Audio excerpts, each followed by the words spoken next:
Hello everyone and welcome to the Green Man channel. Hope you're doing good and well. So it's time for another video that I'm doing during my hiatus, and I thought it would be nice and enjoyable perhaps to talk about albums and artists that I've been listening to whilst I've been on my hiatus, because it's interesting really because my listening behaviours have slightly changed.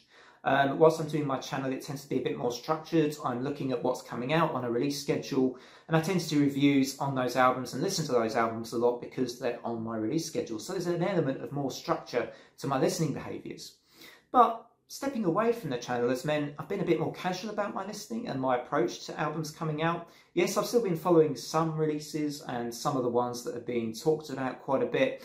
There's also an album that I really haven't listened to yet that I was considering I might try and include on this video, but it wouldn't be fair. I still need to really properly check out the latest Oceans of Slumber album, which I've heard lots of good things about from other channels. So I will almost definitely be giving that a listen sometime after this video has gone up.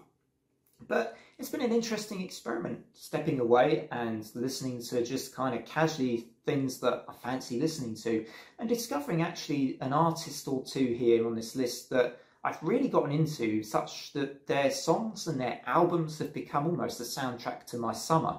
Indeed, my summer where I spent much of it away from YouTube duties and spent more of it kind of on life admin, moving, and all sorts of other things, and yet, you know, still checking out new music, or just music that I just wanted to sort of have been curious about. And that's the kind of music that tends to get left behind when you're following a structure. So I'm glad that in a way, would I have discovered these artists and albums had I not stepped away? And it's got me thinking about that actually. But anyway, I'm talking a lot here, and I want to crack on with this list of albums that I've got that I've been listening to whilst I've been on hiatus. We're going to start with this first band, actually a metal band. Not this whole list, actually, there's only a handful of metal bands on this list. But we're going to start with Ancients. This was an album released at the end of August. And they sound very much like Mastodon. This is an album called Beyond the Reach of the Sun. It's got a very sludgy sound to it. It's pretty progressive.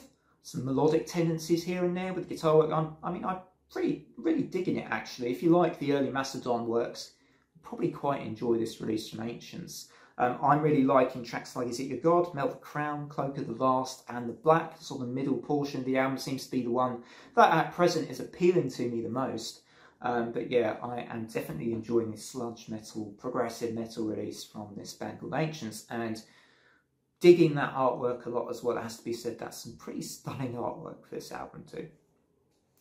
Also going to talk about an album which I've been listening to quite a lot on my car journeys to and from Colchester. This is an atmospheric black metal band called Sea of Bliss, and this is their release Heavenly Down, which also I think was an August release. And you know, it's the sort of band where their additional elements I felt, you know, they basically use trombones and trumpets on top of their black metal sound. And there were a couple of tracks where I thought that worked quite well, but there were also some tracks where I thought it didn't feel necessary that they needed to incorporate those elements.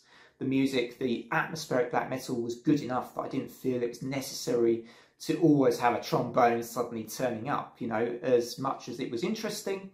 Didn't always think it fit the music perfectly well. You know, take a band like White Wolf, for example, where I think they used their additional elements extremely well. You know, the saxophone and the jazz. That last album from White Wolf, for example, I think it was that I listened to in 2022. The name of it's just slightly has escaped my mind, but that was absolutely fantastic.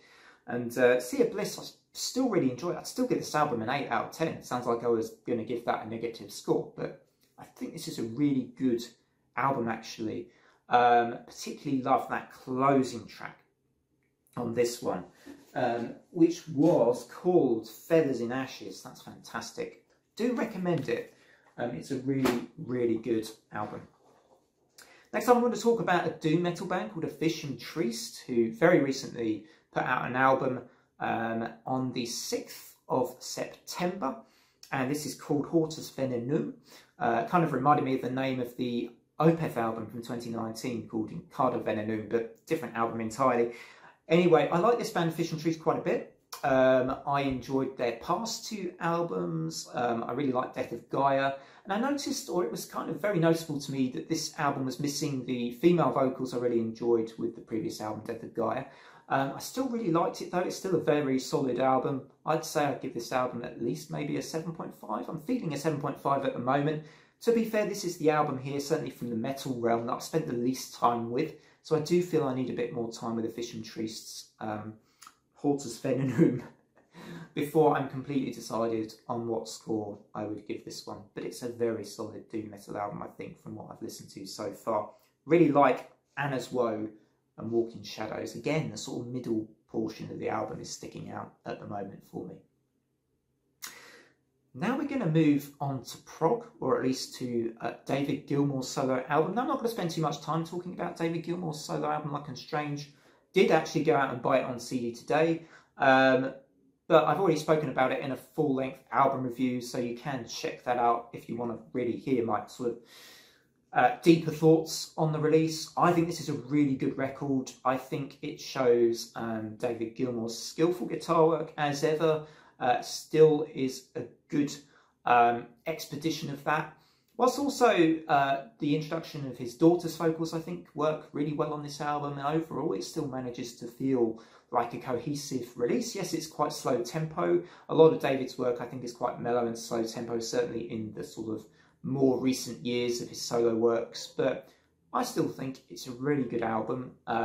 Seems to be some divided opinions about this one, but for me, I gave it an 8.5, and I think I'd stand by that score. I think David Gilmour's latest album is really, really good, actually. It does take a little bit of time to maybe get into it for those of you that maybe haven't spent a lot of time with it. I did find that I'm liking it more and more with each listen, so maybe a recommendation, if you didn't like it on first impression, would be to give this one a little bit more of a chance, just in case it starts to sink in. Now I'm going to move on to a band that I have spoken about in a recent video. They're called The Chameleons. They're like an 80s post-punk band, or at least that was probably when you may know them from that particular era. And this album is another album with the word strange in the title. It's called Strange Times. It was released in 1986. So I did a recent video talking about favourite post-punk albums. This band came up on that album with their debut album, Script to the Bridge. They're actually quite a new discovery for me, but because I've had lots of time on my hands, well, not lots of time on my hands, but more time to delve into other music, I have gotten into this band a bit more. I've been like, let's explore the Chameleons' discography a bit more, because I really liked Script to the Bridge. And the next album that I really realised I really loved was Strange Times. And I realised also this one is quite popular with critics, I think. Critics give this pretty rave reviews, this album.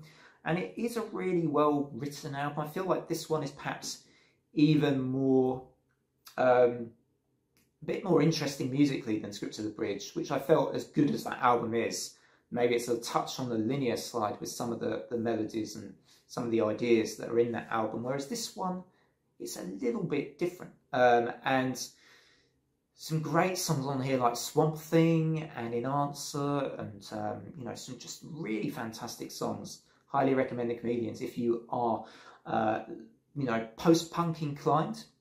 Strange Times is a really great album, one of the best albums I've discovered over the summer. Now we move on to the big shock here, because this is not a band that I visit very often, and it's the kind of band that will probably cause comments in my comments section that will be, you know, you're a disgrace, Green Man, for mentioning this band on your channel, or, you know, something like that, because they're very middle of the road. They're a band called Keen, and I haven't listened to them for years, but I did listen to them in 2012, and the album I was listening to back then was an album called Strangeland. And I think this is a great album, and I'd stand by it. I'd stand by that statement. I really do. Apparently the critics didn't like it, but hey, the critics, I don't think, are always right. You know, they're usually, you know, there's always an emphasis on everything having to be, you know, often like more complex and all that kind of stuff. I think this album from Keen, though, its choruses are so uplifting, its music is so uplifting. I love a lot of the sort of emotional impacts from the album that it has. I'm a guy that doesn't mind a bit of stuff that people might say is cheesy and that sort of thing, but the album is very uplifting on this record. It's really, really good, and I find it very impactful, and, you know, fantastic stuff. Everyone talks about Hopes and Fears with this band. That was their big album, the one that really got them on the map. I don't really listen to that album much, nor have I ever felt compelled to listen to it a lot since I listened to that one back in the day. But this Strangeland album just has something about it that keeps bringing me back. And I think to add to this, I am thinking of doing a top 10 albums of 2012 video, because that's the next one that's scheduled, or the next one that I would do, because my last video was my top 10 albums of 2013, if I remember correctly. And 2012 was one of the best years of my life. And I remember listening to this album then. So there are great memories with, I remember listening to this album originally as well. So that's also why it's here. I don't listen to Keane that often, but I've rediscovered this album and realised I really like this album. And I just, you know, I'm at the age now where I just want to listen to what I want to listen to. I don't really care what anyone says about me liking Keane. I just really dig this album. It is just really great. So that's the end of that one. Another band I've discovered lately, and you know, they're really, again, outside of, I suppose, my usual spectrum of listening, but then again, maybe not, because I like a lot of dream pop. I do like pop music which uses a lot of synth. So when I discovered this summer a band called Churches, fronted by Lauren Maybury, they are a Glaswegian Scottish synth pop band, you know, a sound that combines that 80s synth pop though, I think, with more modern dance pop flavours and, you know, that sort of thing. I've realised how much I like this band. So their first album, I've been through all their discography now, at least all the full-length albums.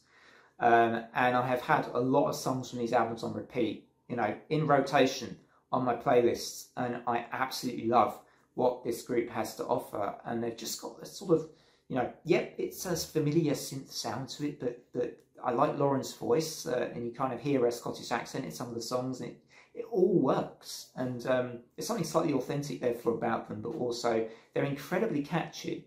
So very earwormy. You'll be, you know, if you listen to one of their albums, you will have their songs in your head all day, probably all night too. But it never feels like their songs are ever invasive or jarring or annoying. They're just fun and catchy, like I say, and actually sometimes a little bit emotive too with the way they do their music. So I want to talk first about The Bones of What You Believe. This is their 2013 release. I own all of the Churches albums now on CD, apart from Every Open Eye, which I do intend to purchase as well. But The Bones of What You Believe was the first album, possibly their best album actually. This is the one that I would say recalls the 80s synth sound the most out of all their releases.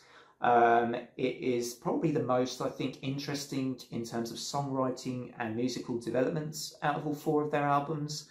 But I can see some people might not necessarily choose this one because it is the most callback type of album out of all their albums, and maybe before they really sort of established themselves as a band. But nevertheless, really fine album, and perhaps my favourite of the four albums here. The other albums they've released, Every Open Eye, which came out in 2015, that was their sophomore release. I thought that was also a really good album. You know, leaning more into dancier territory, that album, but still retaining their synth sound and some really, really super tracks. My favourites on Every Open Eye would be Never Ending Circles, Make Them Gold, and High Enough to Carry Over, which featured the male vocalist band, can't remember his name off the top of my head. You also got Love Is Dead, which was their 2018 album, their third studio album, which I also really like, but probably that one is my least favourite. I feel it is the least sort of exploratory of their albums musically, and sort of falls very much into simple formula pop songs. But some of them are still really great songs, and I still really enjoy it. In fact, Love Is Dead was the album I actually went out and bought today. And finally, Screen Violence, which I think is a great album and a real return to form for the band after perhaps a slightly less good album, but still a good album in Love Is Dead. I thought Screen Violence was great, but the one thing about Screen Violence which I find strange, they released, I think, a director's cut later on, which had some bonus tracks on, or additional tracks, and those three tracks are all bangers, and I was like, why aren't they on the original album? Because, you know, you want the original album to be as good as possible, but I don't know why that is. That might be a marketing or, you know, decision, a business type decision, but really enjoy those additional tracks that are on the director's cut version of the album. Anyway, Screen Violence is really good. I like asking for a friend in particular, perhaps my favourite opening song on any of their albums. Also like Good Girls and Screaming and the sort of slasher film theme that was going on in this particular release. It was kind of cool as well. And really digging that band. Maybe I should do a ranking at some point. But anyway, that's what I've been listening to for the past couple of months whilst I've been on hiatus. And I hope you enjoyed the video. If you're new here, do drop a like and a sub and support the channel, particularly if you like any of this kind of stuff. I mean, my music taste is quite eclectic, although I'm generally, most of the time, reviewing rock and metal albums in the normal routine of things, but we're not really in a normal routine at the moment. I'd sometimes like to be a bit adventurous with my musical exploration. I hope you can understand that from time to time it's nice to go off the beaten road. Anyway, until next time guys, thanks very much for watching and see you next time. Bye for now.